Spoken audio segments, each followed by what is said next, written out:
사회학자들은 이런 얘기를 합니다.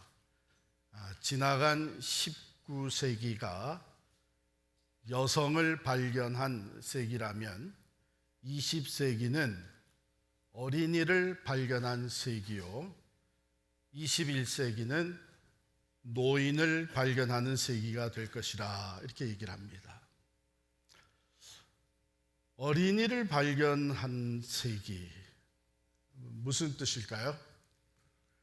그 전까지는 어린이가 하나의 인간 또는 인격으로 간주되기보다는 부모나 사회의 부속물 같이 여겨졌습니다. 우리나라의 현실도 마찬가지였습니다.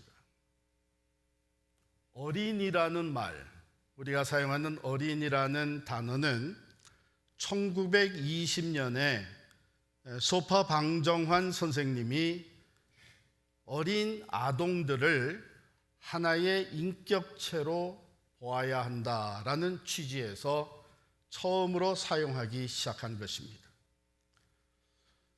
여러분, 우리가 고유적으로 우리나라에서 쓰는 말에 늙은 이, 젊은 이, 또는 착한 이, 높은 이, 이런 말, 그 이자는 그 인격체로서의 존중을 의미하는 거예요. 그래서 나이는 어리지만 어린 이라 해서 온전한 한 인격체로 존중받아야 하는 것이 어린이들이다, 이렇게 시작이 된 겁니다.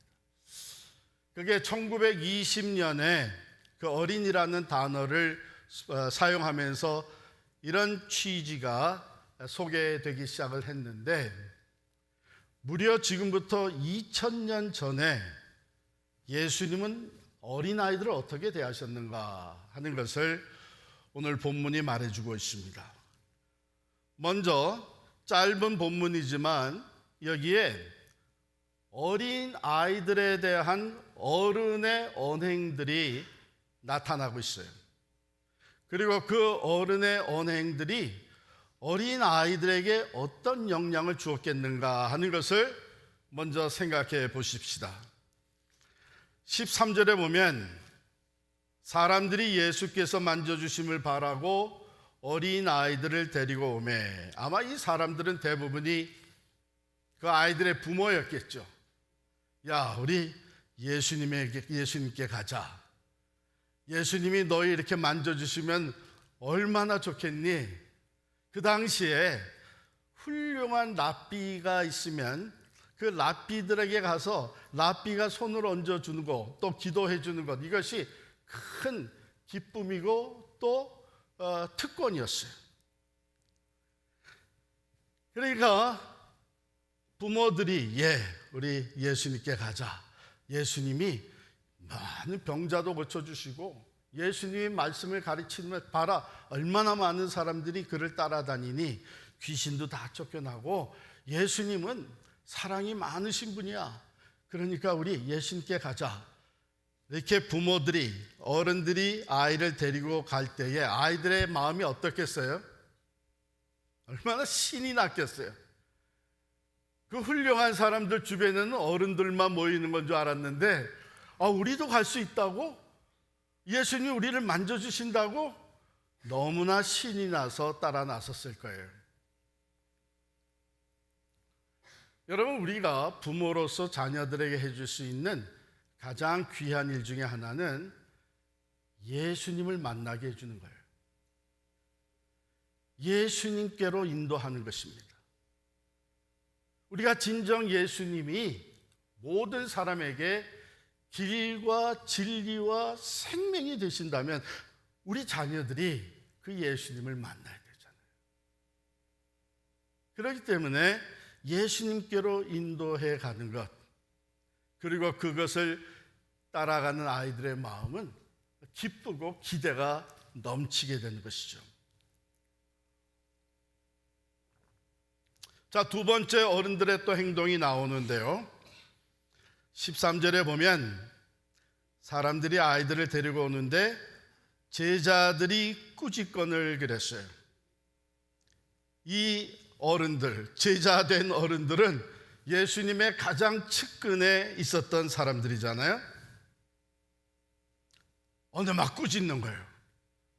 아니, 애들을 이렇게 데리고 오면 어떡합니까? 좀 생각 좀 해봐야죠. 예수님이 온종일 얼마나 피곤하시겠어요. 많은 사람들 계속 가르치시고 병자들마다 고쳐주시고 귀신을 쫓아내시고 이렇게 사람들에 들어서 시달리듯 하시는데 거기다가 애들까지 이렇게 데려오면 어떡합니까? 사실 우리가 잘 쓰는 말이 있잖아요. 애들은 가라.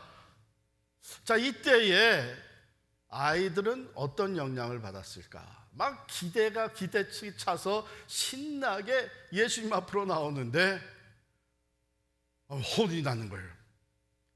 그런데 자기들을 혼내는 것 같기도 하고 자기들의 부모를 혼내는 거. 아유, 이거 나 때문에 우리 엄마가 혼나나 보다. 왜 데리고 왔냐고. 이거 나 때문에 우리 부모님이 혼나는가 보다.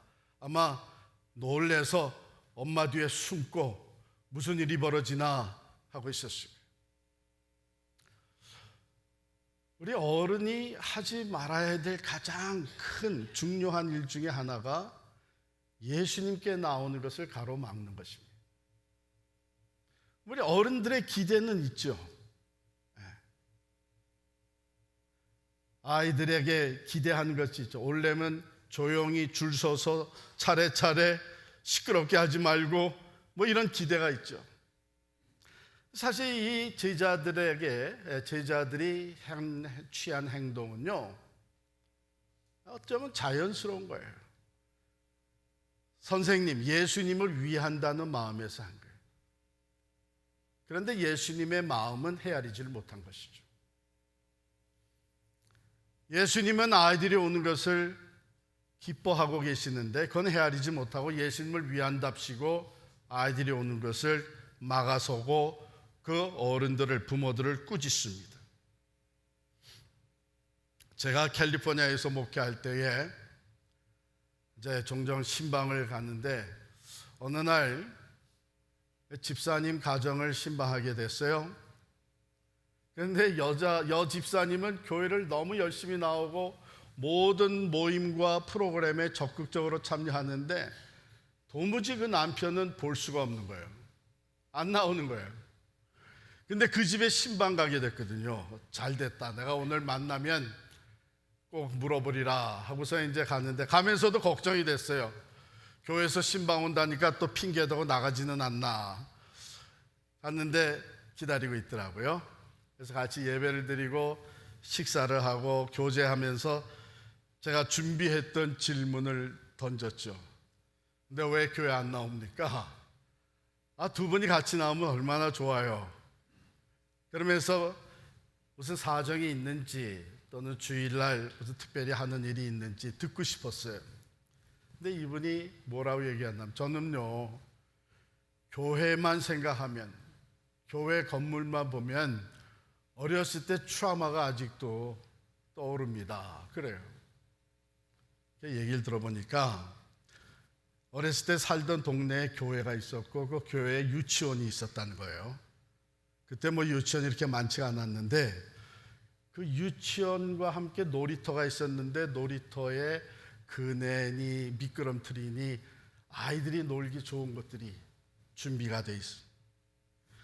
근데 자기는 유치원에 다니질 않으니까 거길 들어가고 싶어도 들어가지 못하다가 다른 친구 둘 해가지고 셋이서 어느 날 아무도 없을 때에 들어간 거예요. 몰래 들어가가지고서는 거기서 미끄럼도 타고 그네를 타고 그러는데 얼마나 재밌는지 정신없이 놀고 있는데 갑자기 빵 하더니 별이 막 보이더래요.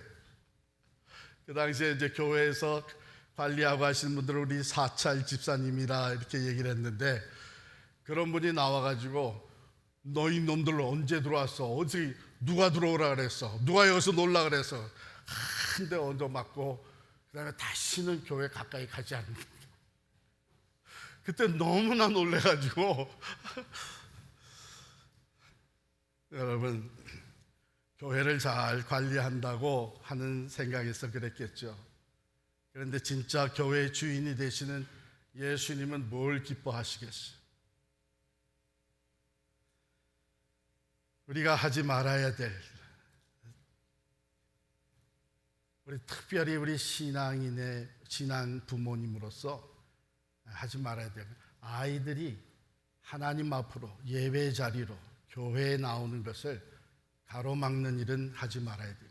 우리가 의도적으로 하지 않겠어요? 다 그건 좋아하죠. 좋아하는데 우리 나름대로의 어떤 규칙을 세워놓고 아이들이 아이들이라는 것을 잊어버리고 그것을 우리가 그들에게 강요하면서 아이들의 마음에 상처를 주고 교회에 오는 것이 오히려 두려워지는 이러한 일을 하지 말아야 됩니다.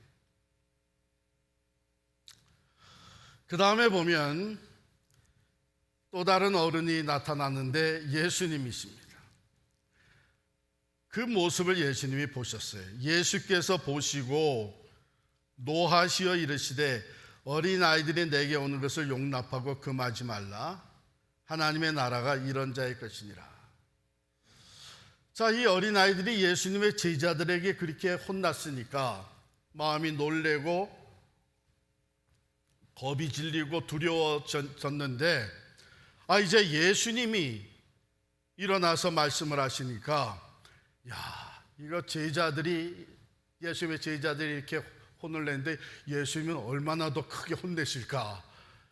왜 와서 방해하느냐고 그러실까? 그런데 웬걸 혼을 내시는데 우리를 혼내는 게 아니라 제자들을 혼낸단 말이에요. 그것도 아주 심하게 꾸짖는 것이 어린아이들이 내게 오는 것을 왜 가로막느냐? 용납하고 금하지 말라. 하나님의 나라가 이런 자의 것이니라. 그 제자들을 혼내는 것을 보면서 아이들이 어떤 영향을 받았겠어요? 예수님은 우리 편이다, 우리 편이야. 겁에 질렸던 아이들이, 놀랬던 아이들, 두려움이 다 사라지고 마음에 막 신이 더 나는 거예요. 예수님이 우리를 원하시는구나. 뿐만 아니라 그 다음에 보면 그 어린아이들을 안고 그들 위에 안수하시고 축복하시니라. 그저 머리를 만져주실 줄만 알았는데 웬걸 안아주시고 품에 안고 손을 얹어서 안수하며 축복해 주셨다. 그때 이 아이들의 마음이 어떻겠어요? 너무 기쁘고 너무 큰 사랑을 느끼게 되고 아마 이 마음 속에서부터 그 자존감이 크게 세워졌을 거라고 믿습니다. 아마 그 중에는 나도 예수님 같이 훌륭한 사람이 돼야 되겠다 이런 마음을 가진 아이들도 있었겠죠. 우리 어른들의 언행은 반드시 어린 아이들에게 영향을 줍니다. 그래서 우리가 아이들을 예수님께로 더 가까이 인도하는 부모, 우리 신앙 어른들이 돼야 되겠고요. 우리 또한 그 어린 아이들을 볼 때마다 존귀하게 여기고 예수님은 뭐라고까지 말씀하셨나 하면 앞서서 마가복음 9장 36절 37절에 보면요, 어린아이 하나를 데려다가 그들 가운데 세우시고 안으시며 제자들에게 이르시되 누구든지 내 이름으로 이런 어린아이 하나를 영접하면 곧 나를 영접하며 누구든지 나를 영접하면 나를 영접함이 아니요 나를 보내신 이를 영접함이니라. 이 어린아이 하나를 자기와 동등하게 되었어요. 이 아이를 영접하는 것은 곧 나를 영접하는 것이고 뿐만 아니라 나를 보내신 하나님 아버지를 영접하는 것이다. 여러분들의 자녀가 또한 우리 교회에서 성장하는 우리 모든 어린아이들이 어려서부터 이러한 사랑과 그 사랑 안에서 이런 자존감과 또한 예수님을 너무 기뻐하고 예수님을 좋아하는 그런 아이들로 성장하게 되기를 간절히 축원합니다. 그런데 여러분, 오늘 이 본문은 그렇게 아이들이 어른들에 의해서 영향을 받는 그 정도로만 끝나는 게 아닙니다. 여기에는 더 깊은 의미가 있어요. 먼저 그 설명하기 전에 제가 여러분들에게 질문을 합니다. 이 질문은 실제로 어느 큰 기업에서 직원을 채용하면서 그 면접할 때에 제시했던 문제 중에 하나라고 합니다. 한번 들어보세요. 비바람이 몰아치던 어느 날 당신이 밤에 차를 몰고 버스 정류장 앞을 지나고 있는데 그 버스 정류장에는 세 사람이 버스를 기다리고 있었습니다. 한 사람은 병세가 심각해 보이는 노인이고 다른 한 사람은 전에 당신의 목숨을 구해준 의사이고 세 번째 사람은 당신이 꿈속에서 그리던 여인이었습니다. 그런데 차에 한 사람만 태울 수밖에 없다면 당신은 누굴 선택하겠습니까? 제가 여러분에게 1분의 시간을 드리겠어요. 한 사람은 이제 그냥 놔두게 되면 죽을 수도 있는 아주 병세가 심각해 보이는 노인, 또 한 사람은 전에 당신의 목숨을 구해준 의사 선생님, 그리고 또 한 사람은 당신이 꿈속에서도 그리던 여인. 누구를 차에 태우고 가겠어요?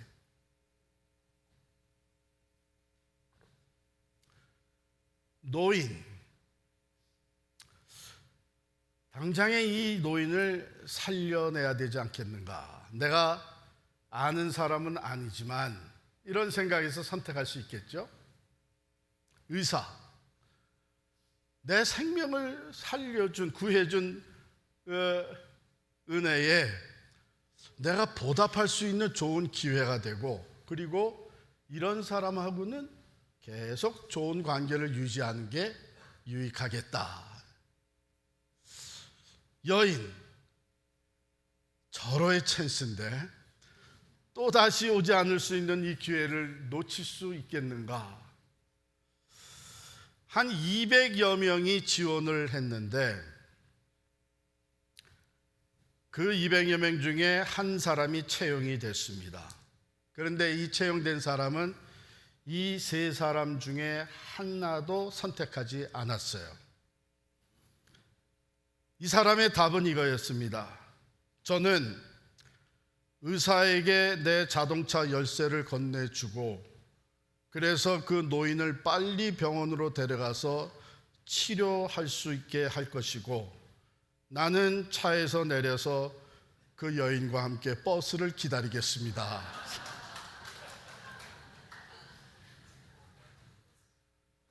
여러분, 이 회사에서 왜 이런 질문을 했을까요?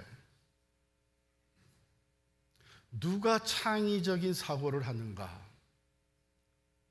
고정관념, 그 픽스된 그 사고. 뭐예요?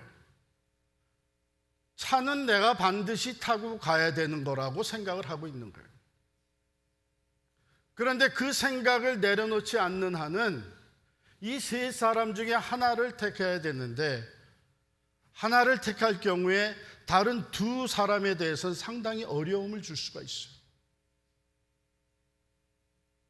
그런데 그 사고의 틀, 고정관념에서 벗어나서 내가 내리고 자동차 키를 의사에게 건네주면 의사는 이 차를 타고 가면서 비를 피할 뿐만 아니라 환자를 돌볼 수 있고, 노인은 그 덕분에 생명을 건질 수 있고, 나는 내려서 꿈에도 그리던 여인과 함께 버스를 기다리고 있다가 같이 버스를 타고 간다. 다 해결되는 거예요.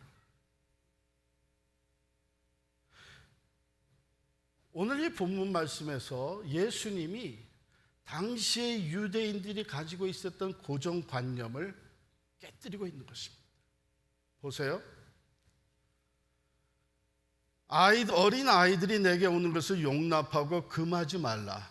하나님의 나라가 이런 자의 것이니라. 내가 진실로 너에게 이르노니 누구든지 하나님의 나라를 어린아이와 같이 받들지 않는 자는 결단코 그것에 들어가지 못하리라. 그 당시에 유대인들이 하나님의 나라에 어떻게 들어간다고 생각을 했어요? 어떻게 구원을 받는다고 생각을 했어요? 율법의 의로 들어간다고 생각을 했어요.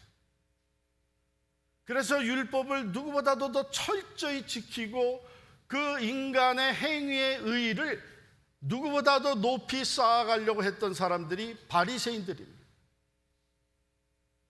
그래서 율법을 철저하게 지켜냄으로 말미암아 경건하고 율법의 의의를 세우면 하나님의 나라에 들어갈 수 있다 생각을 했어요. 그런데 예수님은 뭐라 그래요? No. 너희가 이 어린아이와 같이 되지 않으면 결단코 하나님의 나라에 들어갈 수 없다. 어린아이, 여기 어린아이의 나이가 몇 살이냐 하는 것은 우리 공관복음 마태, 마가, 누가에 다 나오는 비슷한 말씀인데 그때마다 어린아이에 대해 사용한 헬라 원어는 조금씩 달라요. 어느 복음서에는 아주 인펀트를 묘사하고 있고 어느 복음서에는 타들러, 조금 한 서너 살 된 아이들, 또 어느 복음서는 7, 8세 이렇게. 그런데 모두가 다 한 10살 미만의 아이들을 얘기하는 거예요. 자 보세요. 유대인들이 가지고 있는 성인식이 있잖아요. 바미츠바나 밧미츠바가 성인식입니다. 남자아이들은 13살, 여자아이들은 12살 돼서 이 바미츠바를 하게 되면 그때의 성인이 되고 그때에 뭐라고 호칭을 붙이게 된다면 율법의 아들, 딸이 되었다 이렇게 얘기를 합니다. 그때부터 율법을 제대로 배우기 시작을 합니다. 그리고 그때부터 이제는 율법에 준해서 살아가는 것은 이젠 너희의 책임이다. 성인이 되었으니까 너희가 율법을 잘 배우고 그 율법에 순종함으로써 율법의 의의를 이루어 나가는 것이 이제 너희의 책임이다. 그러니까 이 성인식이 지난 다음에 그 율법의 의의를 쌓아가기 시작을 하는 걸로 생각을 한 거예요. 그런데 예수님은 뭐라 그래요? 이 아이들은 율법도 모르고 율법의 의의라는 것은 아직도 책임도 없어요. 그런데 천국이 이 아이들의 것이다.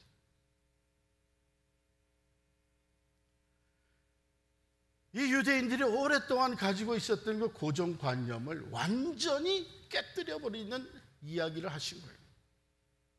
하나님의 나라는 너희가 경건해서, 너희가 누구보다 죄가 없어서, 누구보다 더 거룩해서 너희의 율법의 의의가 하늘에 닿았기 때문에 하는 나라에 들어가는 것이 아니다. 그것으로 구원받는 것이 아니다. 오히려 하나님의 나라에 들어가려면 아직 율법의 의의가 하나도 없다고 생각되어지는 이 어린 아이와 같이 돼야 된다. 사실 그렇잖아요. 우리가 아무리 거룩하고 경건하게 산다고 해서 죄 없는 사람이 있습니까? 의인은 없나니 하나도 없다. 그럼에도 불구하고 우리가 구원을 받고 하나님 나라에 들어갈 수 있는 것은 예수 그리스도를 믿는 그 믿음 때문에 가능해지는 거잖아요. 이 어린아이들에게는 그런 순수함이 있어요. 말씀하시면 그대로 믿는 순수한 믿음, 그리고 겸손함이 있어요. 나는 아이기 때문에 아무것도 몰라요. 그게 거칠애가 아니죠. 정말 아이들은 순수하게 아유 나는 아무것도 할 수 없어요. 그렇기 때문에 어린아이들은 전적으로 하나님을 신뢰하고 의지하는 믿음을 갖게 되는 거예요.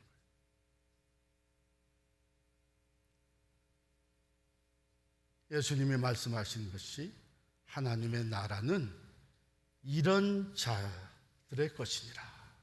이런 자들의 것이니라. 우리는 어른이 되어가면서 의심하는 것도 배우고 또 키워갑니다. 논리적으로 따지는 것도 배우고 키워갑니다. 그러면서 우리는 나도 모르게 하나님 앞에서 교만해지기 시작을 합니다.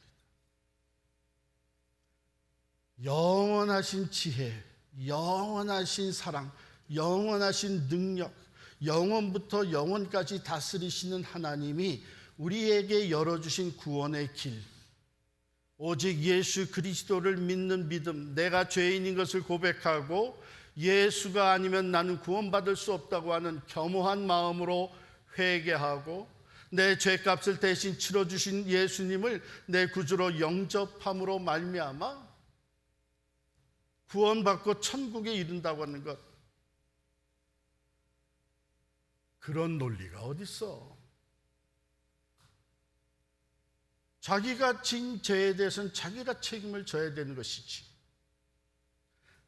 2000년 전에 십자가에 달려 죽은 예수가 오늘 내 죄를 대신해서 죽으셨다고?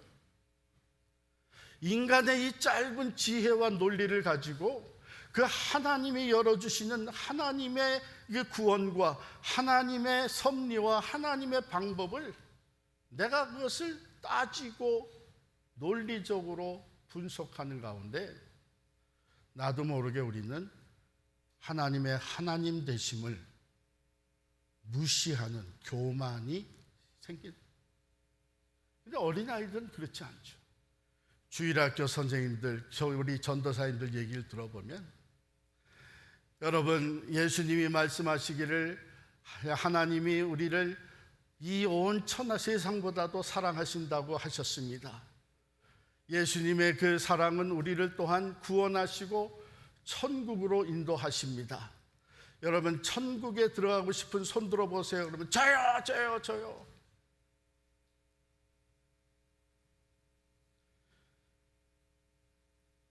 예수님은 오늘 이 말씀을 통해서 그 당시에 유대인들이 가지고 있었던 그 인간적인 그 고정관념, 자기들의 전통과 자기들의 의와 자기들의 방법을 앞세웠던 것을 완전히 파괴시킵니다.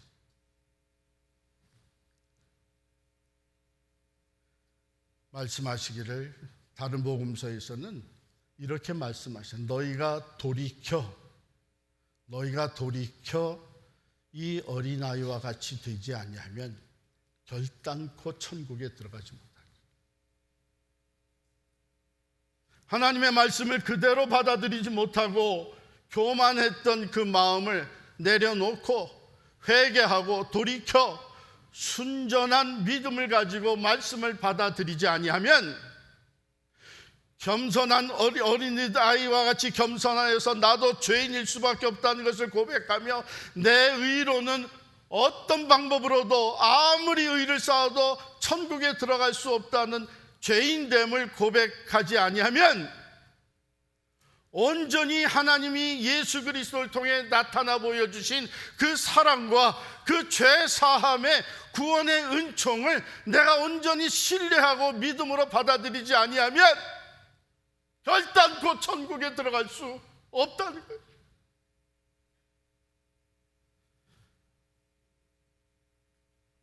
우리의 인간적이고 세상적인 이 고정관념, 그것이 깨어지지 아니하면 하나님의 말씀을 받아들일 수 없고 천국에 들어갈 수 없는 거예요. 여기에 어린아이와 같이 받들지 않는 자는 이렇게 돼 있습니다. 받들다라는 말은 우리가 잘못하게 되면 이렇게 높이 받들어 섬기는 이런 생각을 할 수 있는데, 그거보다는 이것은 받아들인다, 환영한다, 영접한다. 영어로는 receive라는 거예요. receive. 어른들은 이게 잘 되지가 않을 수가 있어요. 바로 이 본문 다음 절에 보면 17절에 예수께서 길에 나가실새 한 사람이 달려와서 꿇어 앉아 묻자오되 선한 선생님이여 내가 무엇을 하여야 영생을 얻으리까? 이게 어른들의 질문이에요. 내가 무엇을 함으로 말미암아, 그 행함으로 말미암아, 의의를 이룸으로 말미암아 영생을 얻게 된다는 이런 어른들의 사고.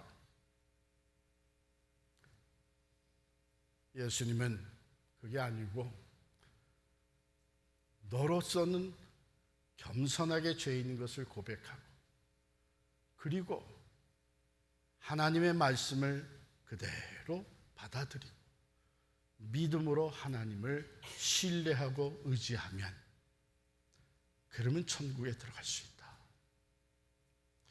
여러분, 이건 천국에 들어가는 것뿐만이 아니라 우리의 신앙이 성장하면서 이 땅에서부터 천국을 앞당겨 경험할 수 있는 삶의 모습이 됩니다. 때로는 이 머리로 이해가 안 돼도 하나님의 말씀이기 때문에 순종해 보세요. 그럼 하나님이 그 말씀대로 역사하시는 것을 경험하게 됩니다.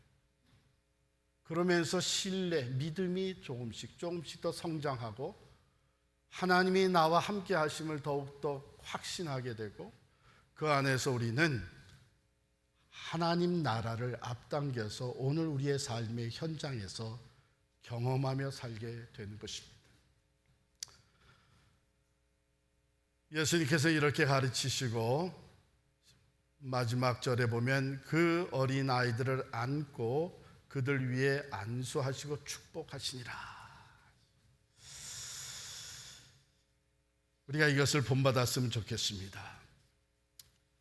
어른으로서, 특별히 부모로서 우리 자녀들에게 손을 얹고 축복 기도해 주는 것, 이것은 성경이 보여주고 있는 아주 오래된 전부터 있었던 전통입니다. 그리고 부모에게 주어진 특권이에요. 자녀들을 축복하며 기도해 주는 특권이 우리에게 주어져 있습니다. 여러분,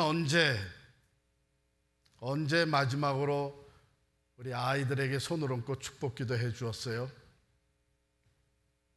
아유, 오래전이죠. 벌써 애들이 다 크고 뭐 이런 생각을 할 수 있어요. 그런데 아무리 나이가 든 자녀라도 여전히 우리의 아들, 딸입니다. 대학에 가도, 결혼을 해도, 또 자기가 자식을 낳아도 여전히 우리의 아들, 딸. 그래서 저는 이제 다 큰 딸들이지만 이게 만나면 손을 얹고 기도해 줍니다. 어깨를 끌어안고 축복 기도해 줍니다. 그런데 여러분, 기도할 때에 평상시에 얘에게 꼭 해주고 싶었던 말을 하는 그런 기도하지 마세요. 이제 이 못된 습관 버리고 뭐 이런 기도하지 마세요. 그냥 축복 기도만 하는 거예요. 그 기도해 줄 때에 여러분도 기도 받아봐서 알지만 마음속에 어떤 생각, 말 안 해도 내가 하나님 앞에 부끄럽다는 생각 스스로 해요. 그러면서 감사한 마음을 가져요. 나를 사랑하셔서 나에게 이렇게 지금도 손을 얹고 축복 기도해 주는 부모 때문에 그 마음이 하나님을 향해 더 활짝 열리게 됩니다. 물론 어떤 때는 저렇게 부모 말 안 듣지 않는 이 자식놈 때문에 축복 기도는 무슨 축복 기도, 그냥 크레딧 카드나 뺏어버려야지. 그러나 축복 기도하세요. 그게 변화를 가져오는 최고의 길입니다. 최상의 방법이에요. 기도하는 가운데 특별히 축복하며 기도하는 가운데 하나님이 역사하십니다. 하나님이 역사하십니다. 오늘 어린이날에 우리가 몇 가지를 꼭 생각을 했으면 좋겠습니다. 우리가 부모로서, 어른으로서 어린아이들에게 해줄 수 있는 좋은 방길은, 훌륭한 길은 예수님께로 인도하는 것이다. 예배의 자리로, 말씀의 자리로, 기도의 자리로. 그래서 예수님을 아주 만나게 해주는, 그리고 또한 예수님이 하신 말씀을 그들에게 자꾸 들려주는 것이죠. 얘야, 천국은 너와 같은 아이들의 것이라고 말씀하신다. 그러니 예수님께 더 가까이 나아가고 기회가 주어지는 대로, 아닌 기회를 만들어서 여러분 자녀들에게 손을 얹고 축복기도 하시기를 바랍니다. 믿음의 사람들, 사랑의 사람들, 그리고 구원의 확신을 가지고 살아가는 우리의 자녀들로 세워 나아가는 아주 심플하지만 파워풀한 방법이 되는 줄을 믿습니다. 우리 이 시간 같이 기도하겠습니다.